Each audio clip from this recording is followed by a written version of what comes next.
All right, so 3.4 is where we are today.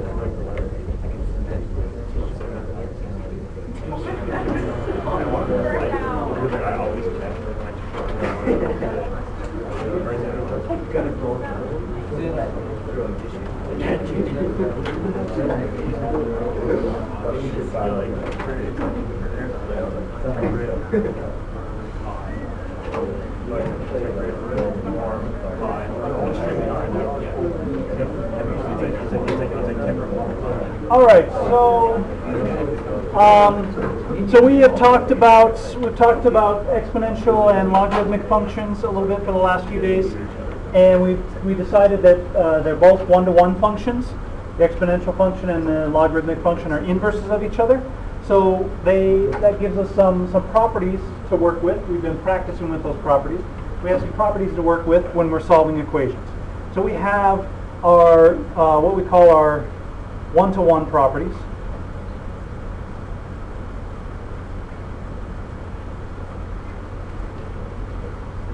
And it's not necessarily important that you know the names of these, but that's just where the properties come from. One-to-one properties tell us that if a to the x equals a to the y for any base, then x equals y. So if we have two exponential functions that are equal, same base, then the number that I'm plugging in has to be. And we said the same thing about logarithmic functions. If log base a of x equals log base a of y, then x equals y. So that's what we mean when we say these functions are one-to-one. And the important thing to remember, where students usually make mistakes with this kind of thing, is remember that in order to say this, that we have to have the same base on both sides of the equation.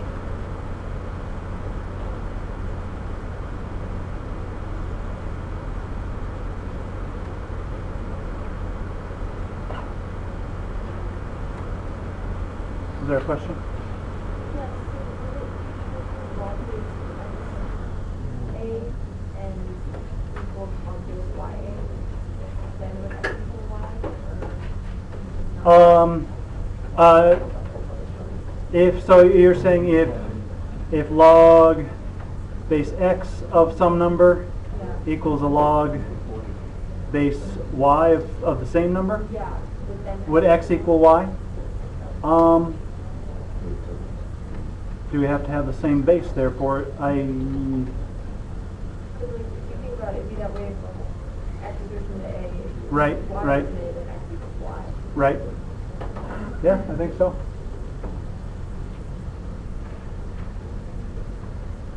All right, and then so these are one-to-one properties. We'll use these when we solve equations. We've already done some problems that involve this kind of thing. And then our inverse properties. And these are the ones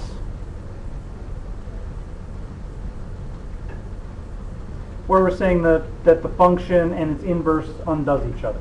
That's how we think of it in kind of everyday words. So inverse property, log base a of a to the x equals x, and a to the log base a of x also equals x. And the important thing to remember here is our logarithm and our exponential function have to have the same basis. But the way we thought about this is they undo each other. So what we're going to do is use what we know about exponential functions and these one-to-one properties and inverse properties to solve exponential equations. So our general process for solving exponential equations.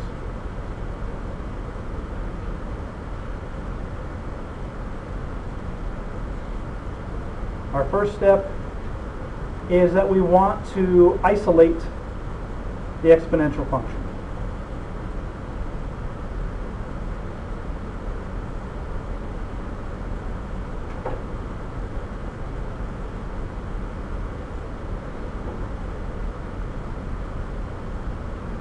So that means we get the exponential function on one side of the equal sign and everything else on the other. So we isolate the exponential function, and then we are going to take the logarithm of both sides of our equation.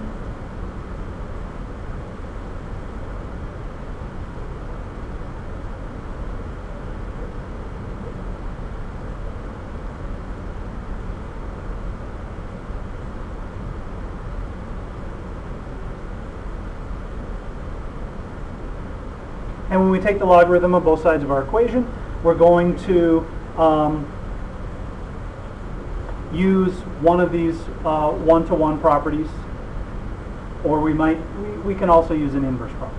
We're going to take the logarithm of both sides of the equation, and that's going to let us finish solving the equation. So this is kind of a very, very general idea. The other thing we can do, we can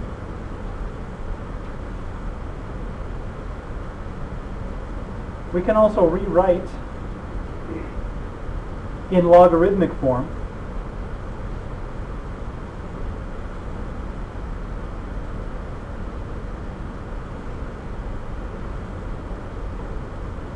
and then sometimes we have to end up having to use a changer base.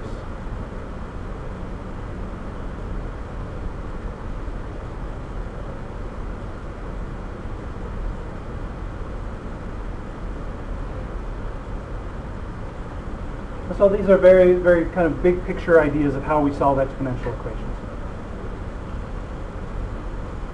So what I want to do is just go through several examples of solving exponential equations.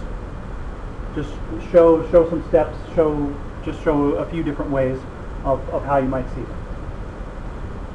So any questions on our properties? Our properties are not anything new, and the process that we want to use to solve our equations.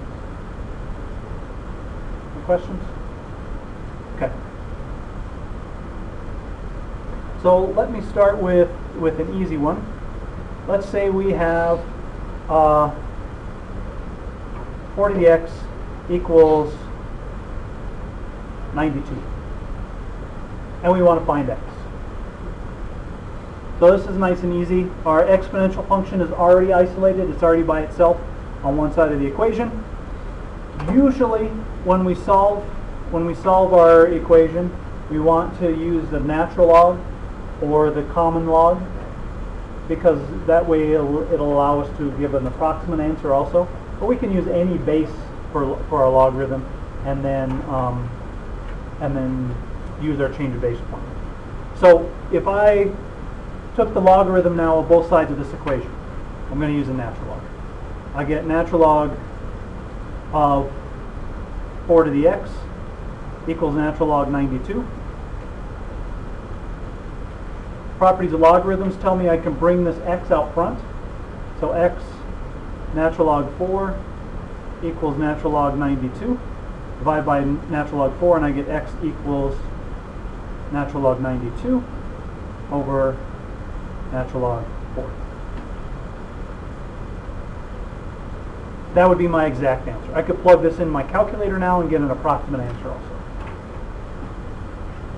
So that's the first procedure I could use. We could also rewrite this in logarithmic form. So how would I rewrite this exponential equation in logarithmic form? I'll get it started. Log base 4 of 92 equals x. And then I'm going to use a change of base formula. I'm going to say COB for change of base. And I get x equals natural log 92 over natural log 4. Same thing, same process. Get to the same place. Yes?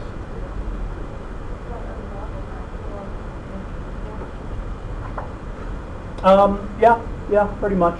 So the only difference between them is really we have, when we do our change of base, there's kind of a constant that's a constant of proportionality that makes them different. So, natural log, you could think of it that way. Yeah, because we can write the log of any base as natural log. by using the change of base formula. We could write it as the common log also using the change of base formula. So we just pick which base we want to use. We could do our change of base formula and change it into base 4, base 6, whatever base we want. So the reason we usually use natural log and common log is those are the ones we have on our calculator. Yep. Yeah, if I plugged this is equal to log 92 over log 4. Those are the same. If you plugged them into your calculator, you'd get the exact same number. Okay? All right, so there was an easy one. Let's look at a little more complicated one.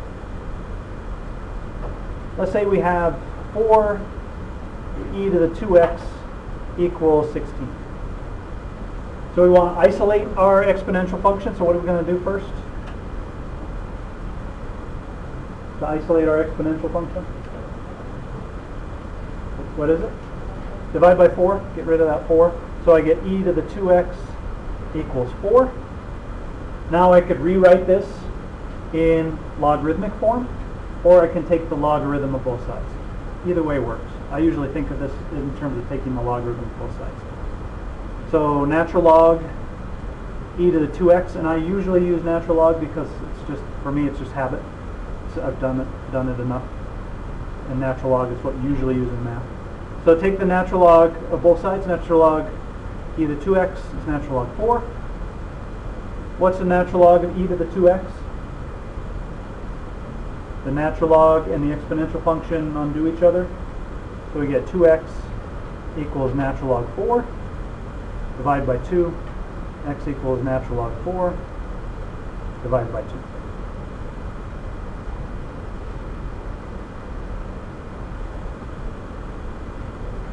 And then if I plug this in my calculator, I could calculate this. I would get about, if I plug that in, about 6.693 would be the approximate solution to that equation. Questions on what we did there? Pretty easy for this one. Let's add a step now. Nothing really different. 5e to the x plus 2. I don't need this parentheses. 5e to the x plus 2 minus 8 equals 14. So we want to isolate our exponential function. So this time what do we do first? Add 8. So 5e to the x plus 2 equals 22. E to the x plus 2 equals 22/5.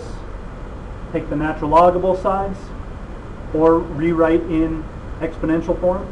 So if I rewrite this in exponential form, I get the natural log of 22/5 equals x plus 2.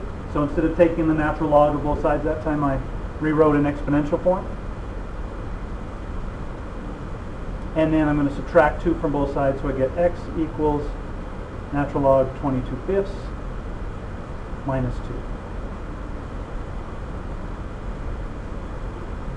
And if I plug this in my calculator and calculate, I get that's approximately negative 0.518. So if we were doing this without a calculator, this would be my answer. Natural log 22/5 minus 2.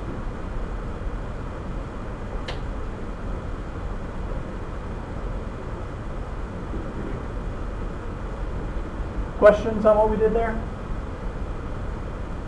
And once we practice with logarithms and exponential functions, what we're doing here is just adding a couple of steps before we do what we already know how to do. All right, a little more complicated. Let's add something a little more here. 2 times 3 to the x minus 1 equals 10. So we want to isolate our exponential function. So what do we want to do first here?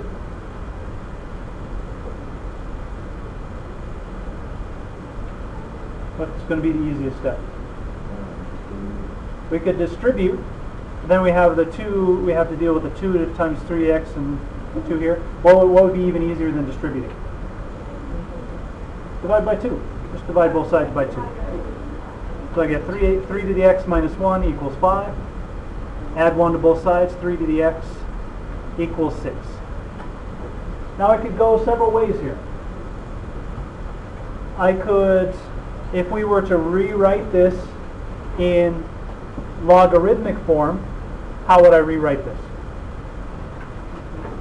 Log base 3 of 6 equals x. So I rewrote that in logarithmic form, and then to find x, I would use a change of base formula. So if I use a change of base formula, I would say natural log 6 over natural log 3. I could also, from there, from this point, I could just take the natural logarithm of both sides. Natural log of 3 to the x equals natural log 6. Bring the x down. X natural log 3 equals natural log 6. Divide by natural log 3. And x equals natural log 6 over natural log 3. Get to the same place. I usually think of these equations this way because usually you're going to want your answer in terms of a natural log or a common log, so you can eventually plug it into your calculator to calculate with it. But you get to the same place here. Either way works.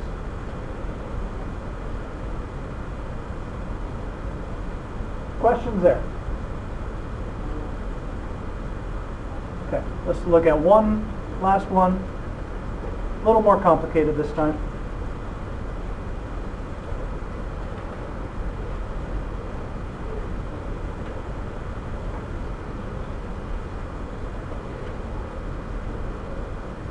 All right, we want to solve this equation. So what are we going to have to do here? We've seen equations like this on several different occasions. Any ideas? What? So data says add 20. Now the kind of the hitch here is we have an e to the 2x and an e to the x.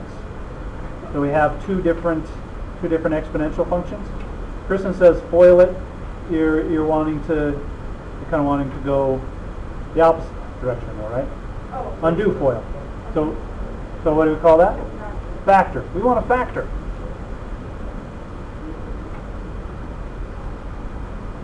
This is like x squared minus x minus 20 equals 0. Because we have e to the x squared minus e to the x minus 20 equals 0. So we're going to have to factor this one. We had trigonometric equations that we ended up having to do this with. So to get my e to the x squared, I'm going to have an e to the x and an e to the x. And what factors of 20 am I going to use? Negative 5 and positive 4. Looks good. Can always check our work to make sure we get back to where we want to be. So this says e to the x equals negative 4, or e to the x equals 5. Anybody see a problem here?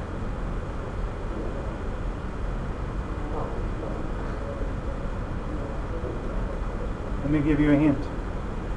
Anybody see a problem here?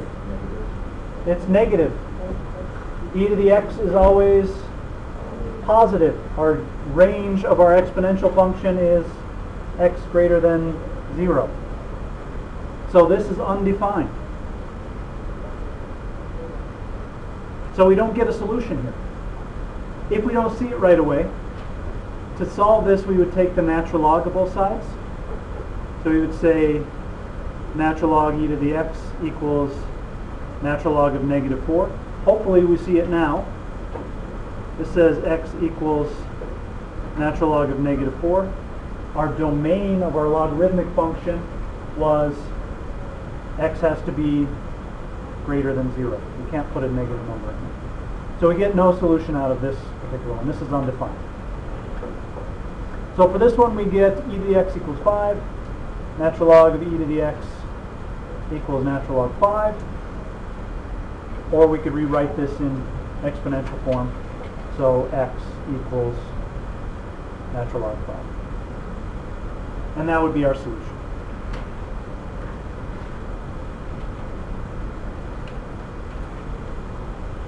So sometimes we end up with a quadratic that we have to factor. And natural log of 5, approximately 1.609. If we wanted an approximate answer.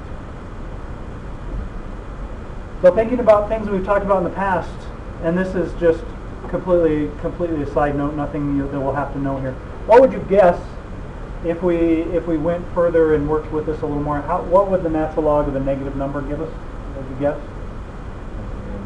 Complex numbers. Natural logs of negative numbers give us complex numbers. Kind of an interesting point. All right, questions? Okay, so all of our homework, we're just practicing solving exponential equations. Tomorrow, block day, we will talk about solving logarithmic equations. Same kind of process, we're just using logarithms instead of exponents.